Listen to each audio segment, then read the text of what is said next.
हम्पी 14वीं शताब्दी के विजयनगर साम्राज्य के राजधानी, अभी एक UNESCO world heritage site.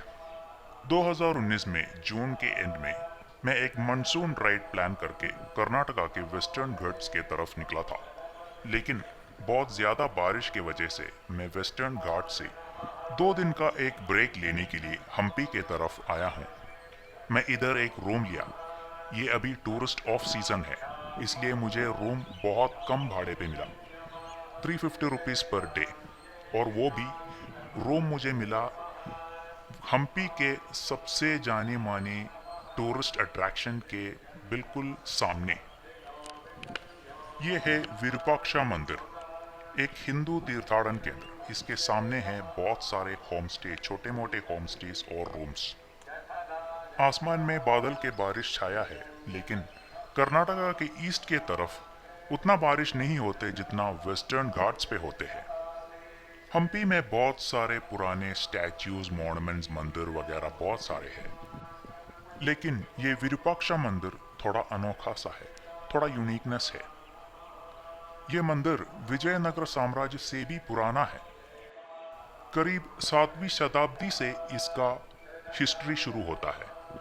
Vijayanagar साम्राज्य करीब 14वीं शताब्दी से है, लेकिन उसी टाइम पे ये मंदिर अभी जो शेप और स्ट्रक्चर और आर्किटेक्चर है उसमें बनाया गया था विजयनगर साम्राज्य का राजा।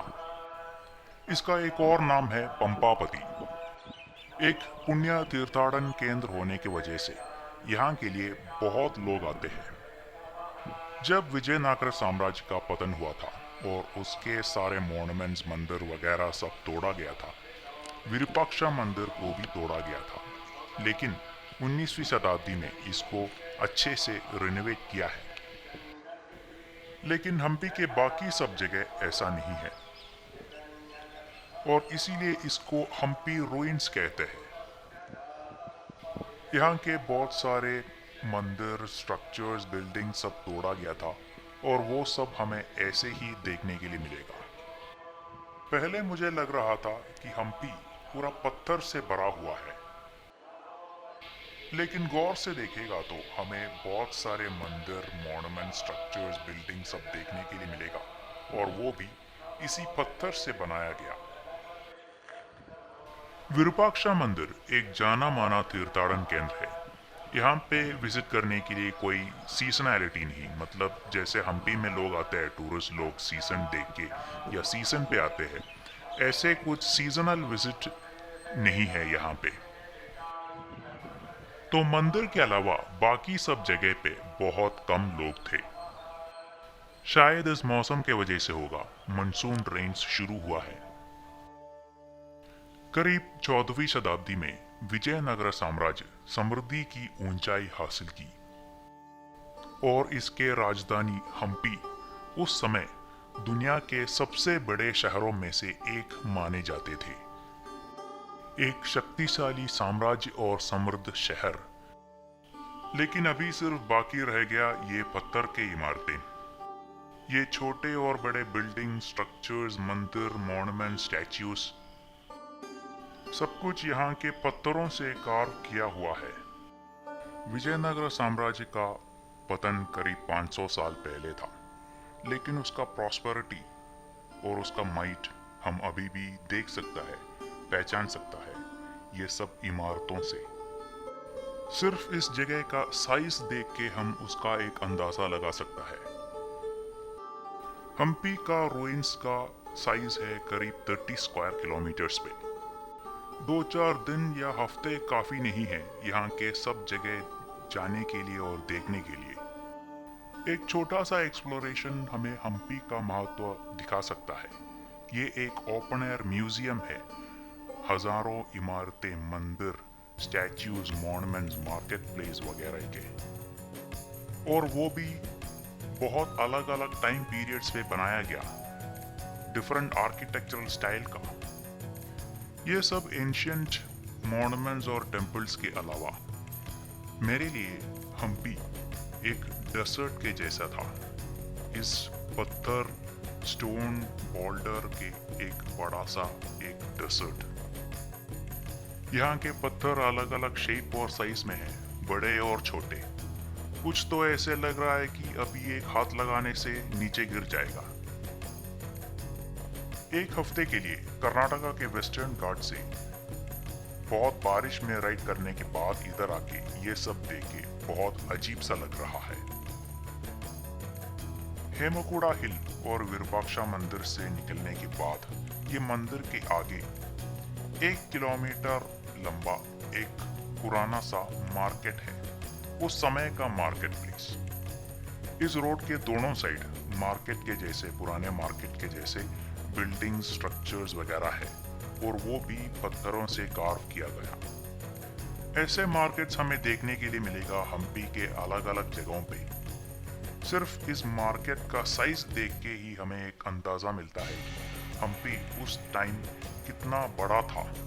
15वीं सेंचुरी में जब दुश्मनों ने विजयनगर साम्राज्य को हराया था, हम्पी में बहुत तोड़फोड़ किए थे, लेकिन यहाँ पे बहुत सारे मॉन्यूमेंट्स और ऐसे स्ट्रक्चर्स अभी भी खड़ा है, क्योंकि ये सब पत्थरों से बनाया गया है, कार्व्ड आउट ऑफ रॉक्स।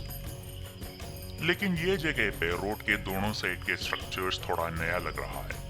एक और रीजन है हम्पी के पुलिस स्टेशन, यहाँ पे लेफ्ट साइड पे, और आगे हम्पी का म्यूजियम ऐसे ही पुराने जैसे स्ट्रक्चर में बनाया है। शायद ये सब नया कंस्ट्रक्शन होगा, तो ये सब नए कंस्ट्रक्शन भी पुराने आर्किटेक्चरल स्टाइल में बनाया है।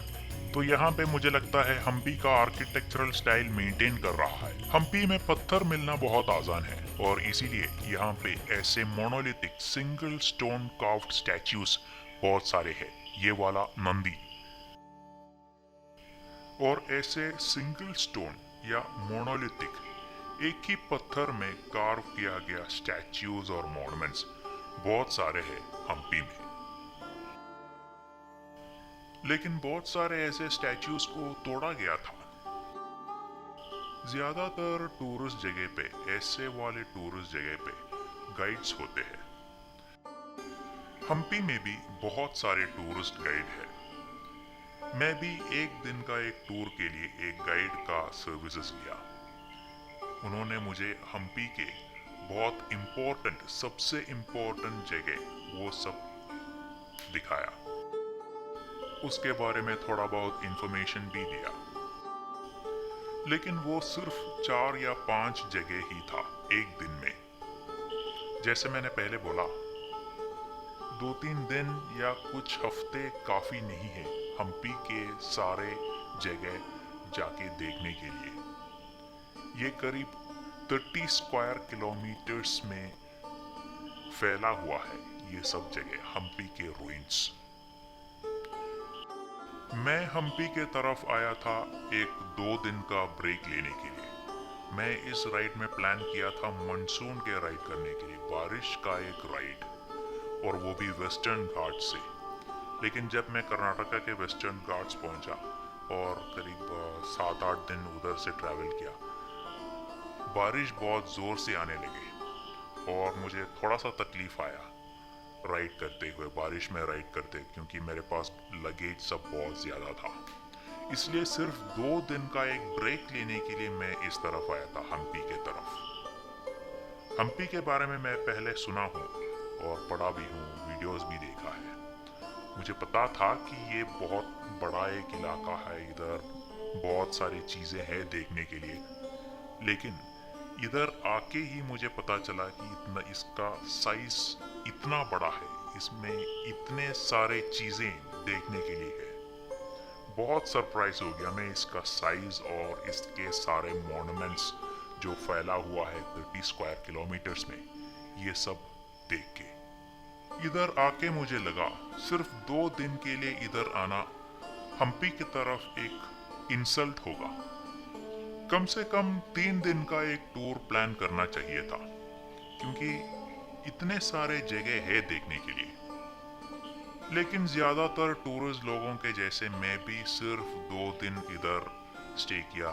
पहला दिन मैं एक गाइड के सर्विस लेके सबसे इम्पोर्टेंट जो चीजें हैं वो सब एक बहुत फास्ट तरीके से जाके देखा। और उसी दिन में मुझे लगता है आधा दिन तो इधर उधर जाने आने में हो गया। दूसरा दिन मेरे जो होम स्टे जो मैं रूम लिया था उसके पास जो इमारतें हैं और विरूपाक्षा मंदिर, हेमोकोडा हिल, वो सब जाके देखा।